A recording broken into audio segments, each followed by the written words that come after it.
Here in the Live Impact studio, just after 9:30, I'm Jane Monreal. We thank you for joining us here on WCNC Plus. I want to get you right now to Governor Newsom, Gavin Newsom from California. He is in South Carolina this morning speaking, and the press release says in an effort to connect with rural South Carolina, a red state, as we know, and the governor of California is a Democrat.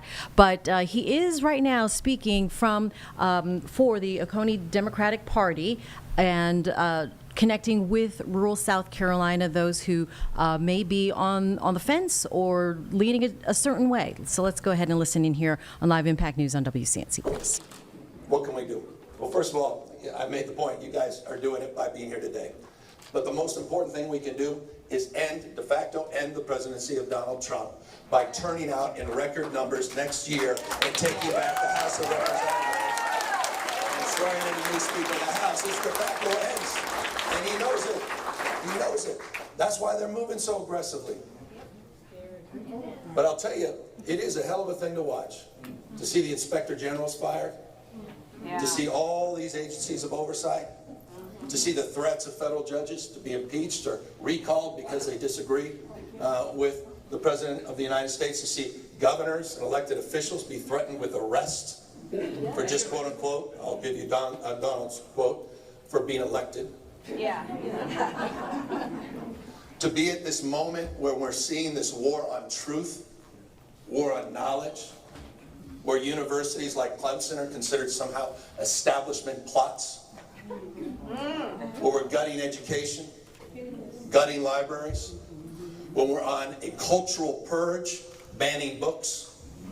4,240 books banned last year. James Baldwin, Alice Walker, I can go down the list, all have certain things in common. This cultural purge that includes going after anything that seems with 3 damn letters. CRT, DEI, ESG, IRS, EPA. You get the drift. Exactly. It's a remarkable moment. And so I hope with all the shock and awe, because it's all about shock and awe, it's all about flooding the zone, it's all about distraction, it's all about us moving zigzag, responding to this tweet or this Truth Social or this assertion or outrageous comment, that we stay focused and we stay on course. And so that's my job, that's our job. That's why in the state of California, on behalf, by the way, of not just the people that I represent, but people all across this country, we've already sued the Trump administration 26 times, and we're barely 6 months into this administration. I say that because I'll remind you, I live in the most un-Trump state in America, and again, that is a deep point of pride. But we're doing it together. 18, 20 other states, and we're winning. We're winning. Over and over and over again. Heck, I just sued Fox News for personal defamation. We're starting to assert ourselves, and that's a big part of this, isn't it? It just is. Fundamentally is. It's the weaponization of grievance, these propaganda networks. It's not about facts, it's about narrative. It's about flooding the zone, and it's not just Fox. It's on Newsmax, it's One American News. It's Sinclair Broadcasting. I'm sorry, if you remember Sinclair, there's 185 of those stations, and they literally repeat the same talking points from Central. I mean, you can't make this stuff up. We've got to wake up to that.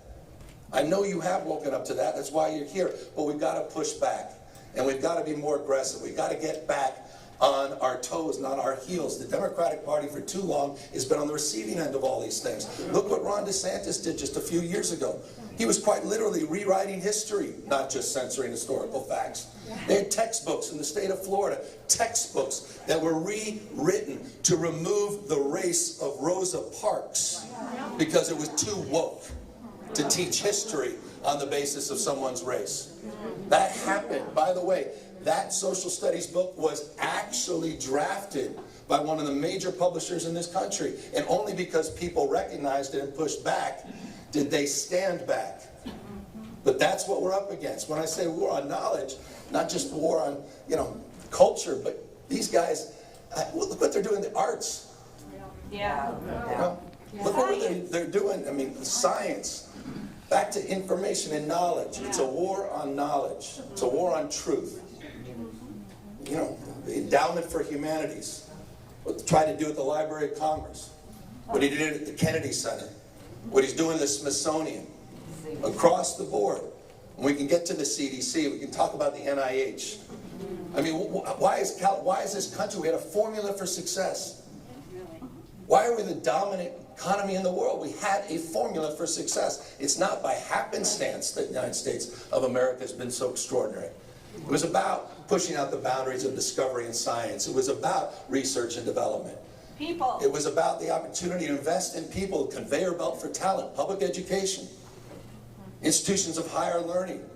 It was about the ability to get first round, forgive the vernacular, but first round draft choices from around the rest of the world. The best and the brightest would come to America, immigrants. Yes. That would come to America, the lifeblood of new Americans. I mean, you remember Donald Trump has a painting of Ronald Reagan. My office, actually, Ronald Reagan's old office, former governor. Sort of interesting. I told the president when I was in the Oval Office, and I was there, I said, he is definitely looking down at you, Mr. President. I swear to God I said that. I swear to God I said that. And I reminded him of his last speech, Ronald Reagan's last speech as President of the United States, where he talked about the torch of Lady Liberty. It's a beautiful speech. And he talked about that life force of new Americans. He made the best case for diversity, the best case for what it means to be an American, for our greatness, what separates us from all other nations. How far we have fallen from that. A formula for success that is being vandalized every single day. And so you stand between that and the rule not of law, but the rule of Don. Because that, at the end of the day, is what it's all about. And so it is powerful and important that you're here. It's powerful and important that you support your local party. I'm proud to be here in a county that probably doesn't overwhelmingly support some guy from California. Is that about right? I don't know. That's what I'm being told. I can test the theory by walking the streets with you, but I don't know if you have got enough security for that. But I'm happy to be here, and this is the last point, because we need to show up. We need to be in communities like this. The Democratic Party's taken you for granted. We don't show up. Stopped showing up decades ago. You travel the South, the Democratic Party, was in the majority for years and years and years and years. We were in assemblies and state senates, and we had the legislative branch, and so many, up until 2010, it all seemed to change. And then we changed. We decided, well, good riddance, good luck. And so I'm here because I want you to know you matter, and our Democratic Party needs to care more. And we need to keep coming back, and we need to continue to listen. So just forgive the long-windedness, but I'm just so grateful that all of you came out here today. I'll spare you my personal comments about Lindsey Graham. I just had to go. I just want to check on my audience. I just want to see. My gosh. I don't know where Lindsey is, but I don't know where Lindsey is on anything, any day. Okay? I did just have an image of, in relation to Trump where he is, but that's a whole other conversation. So I know that's tough, and I want to just end on this because it's serious, because what Lindsey did to you is pretty extraordinary. What he did to this community is pretty extraordinary. What he did to this country is just outrageous. And I'd be remiss if I didn't highlight this. That bill they just signed, that consigns the greatest transfer of wealth in U.S. history, from one generation to the next. Completely saddling our kids and grandkids. Trillions and trillions of dollars of debt. In order to finance the debt, to provide tax cuts for billionaires and corporations that didn't even ask for them in many cases.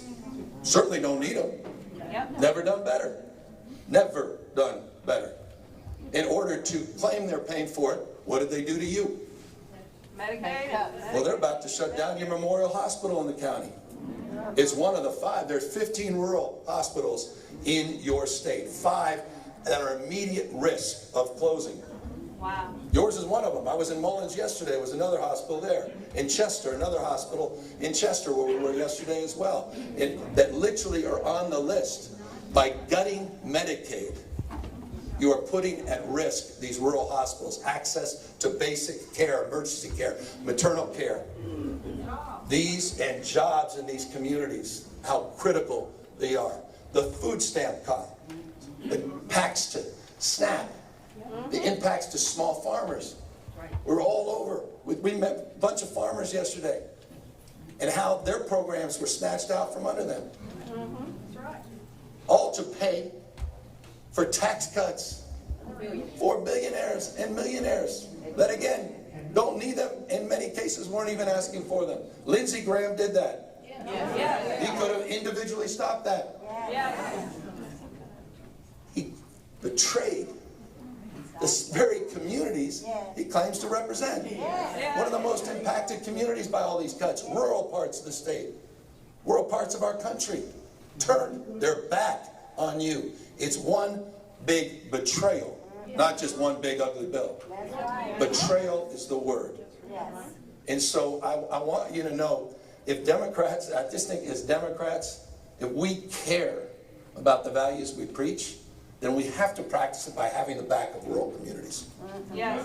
Because everything we claim to care about is disproportionately represented in rural South Carolina and rural parts of the United States of America. So that's why I'm here, and that's why I'm grateful you're here. Keep it up. This is extraordinary. You all took the time to come out here, and if any of you do want to walk the streets with me, I'm happy to walk and knock on some doors. But I just want to thank you all very, very much for coming out today. Thank you.